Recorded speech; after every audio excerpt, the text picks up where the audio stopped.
there's a book by Mr. Andarjuna. Yes. The former Solicitor General, on the Keshavananda Bharti case. Yes.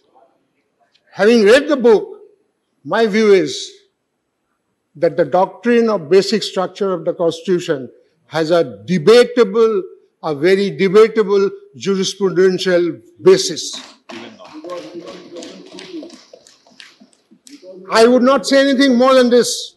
पूर्व CJI और मौजूदा राज्यसभा सदस्य रंजन गोगोई के संसद में दिए गए इस बयान पर भारत के मुख्य न्यायाधीश डीवाई चंद्रचूड़ ने टिप्पणी की है। सीजेआई चंद्रचूड़ ने कहा, एक बार जस्टिस का पद छोड़ने के बाद कोई कुछ भी कहे वो केवल एक राय है और इस राय को मानना जरूरी नहीं है।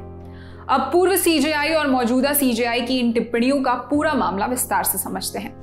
दरअसल पूर्व सीजेआई रंजन गोगोई ने यह बयान राज्यसभा में 7 अगस्त को दिया था। उन्होंने राष्ट्रीय राजधानी क्षेत्र दिल्ली सरकार संशोधन विधेयक का समर्थन करते हुए संविधान की मूल संरचना पर सवाल उठाए थे। पूर्व सीजेआई गोगोई के कहने का मतलब था कि भारतीय संविधान के बुनियादी ढांचे में जो बातें कही गई हैं वो एक विवादास्पद कानून व्यवस्था पर आधारित है। उनके इस बयान पर सुप्रीम कोर्ट में चर्चा हुई। दरअसल 8 अगस्त को सुप्रीम कोर्ट में अनुच्छेद 370 हटाने के मामले में बहस चल रही थी।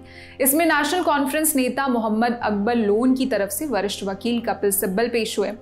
लोन ने सरकार के अनुच्छेद 370 को हटाने के फैसले को सुप्रीम कोर्ट में चुनौती दी है। इसके जरिए जम्मू और कश्मीर को विशेष दर्जा मिला हुआ था। सिब्बल ने इस पर अपना तर्क रखते हुए कहा, केंद्र सरकार ने जिस तरह जम्मू और कश्मीर को मिलने वाला विशेष दर्जा खत्म कर दिया उसे किसी भी तरह ठीक नहीं कहा जा सकता जब तक कि कोई नया न्याय शास्त्र ना लाया जाए।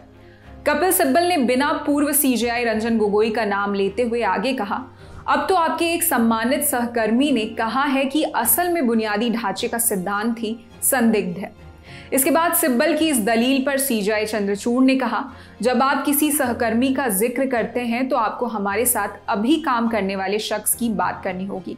जब हम जस्टिस नहीं रह जाते फिर हम जो भी कहें वो केवल एक राय है, उसे मानना जरूरी नहीं है।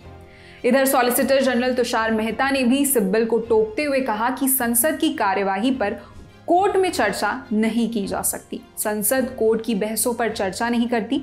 उन्होंने कहा कि सिब्बल ये बात यहां कर रहे हैं क्योंकि वो कल संसद में नहीं थे, उन्हें संसद में जवाब देना चाहिए था।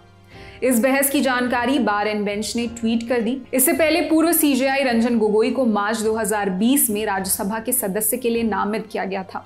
वो नवंबर 2019 में सीजेआई के पद से रिटायर हुए थे। उन्होंने 7 अगस्त को राज्यसभा में अपना पहला भाषण दिया था। इसी के साथ इस वीडियो में इतना ही। इस खबर पर क्या है आपकी राय में कमेंट सेक्शन में बताएं। आपके लिए खबर लिखी थी हमारी साथी ज्योति ने। मैं निहारिका यादव। देश और दुनिया की अन्य खबरों के लिए देखते रहिए दी लल्लन टॉक। शुक्रिया।